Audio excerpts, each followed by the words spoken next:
The lord అందరికీ ఈరోజు దేవుని వాగ్దానం యోహాను 14వ అధ్యాయం 1వ వచనం. మీ హృదయమును కలవరపడనీయకుడి, దేవుని యందు విశ్వాసముంచుడి, నా యందు విశ్వాసముంచుడి. మన హృదయాన్ని యేసయ్య ఈరోజు కలవరపడొద్దని చెప్తున్నారు. విశ్వాసము మాత్రమే ఉంచమని చెప్తున్నారు. మనం బైబిల్లో చూసినట్లయితే యోబు ఎంతో విశ్వాసపరుడు. యోబుకి వచ్చిన శోధనలు మరి ఎవ్వరికీ రాలేదు.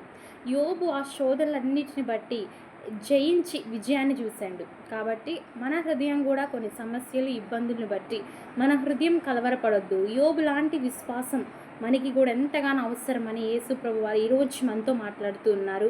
మన హృదయాన్ని దయచేసి కలవరపడనియొద్దు, దేవుని యందు మాత్రమే విశ్వాసం ఉంచమని యేసు ప్రభు చెప్పినట్టు మనం కూడా మన హృదయాన్ని కలవరపడనీయకుండా యేసు ప్రభుల వారి యందు విశ్వాసం ఉంచినప్పుడు మన సమస్యలు, మన ఇబ్బందులు మొత్తం కూడా దేవుడు తీర్చివేస్తారని పరిశుద్ధాత్మ తండ్రి ఈరోజు వాగ్దానం ద్వారా మనకి తెలియపరుస్తూ ఉన్నారు.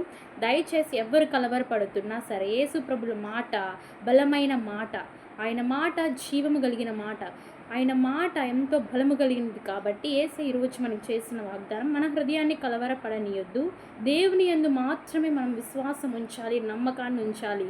యోబుని చూసినట్లు యేసయ్య మనల్ని కూడా చూస్తాడు. ఖచ్చితంగా మన జీవితాన్ని ప్రభు దీవించును గాక. ఆమేన్.